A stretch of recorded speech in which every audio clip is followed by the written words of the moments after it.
Comment renforcer la coopération entre la Côte d'Ivoire et l'Espagne dans les domaines de l'éducation et la formation? La question était au centre de cette séance de travail entre la délégation espagnole conduite par son ambassadeur en Côte d'Ivoire, son Excellence Raphaël Soriano, et celle du ministère de l'Éducation nationale et de l'alphabétisation, conduite par le professeur Mariatou Koné. Les hôtes de Mariatou Koné sont venus lui exprimer leur volonté d'accompagner davantage et durablement le système éducatif ivoirien. On veut faire monter en puissance cette collaboration avec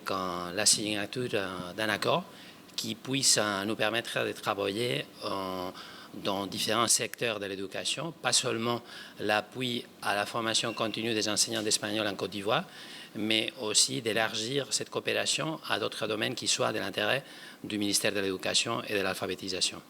Pilier de la relation bilatérale entre la Côte d'Ivoire et le Royaume d'Espagne, vieille de 75 ans, le secteur éducation-formation sera ainsi renforcé. Le pays ibérique promet entre autres d'octroyer encore plus de bourses d'études et le renforcement des capacités d'un plus grand nombre d'enseignants d'espagnol à travers des voyages d'immersion. Toute chose qui devrait améliorer la qualité des enseignements et qui cadre bien avec les aspirations de l'initiatrice des États généraux de l'éducation nationale et de l'alphabétisation. Nous sommes sur le point de signer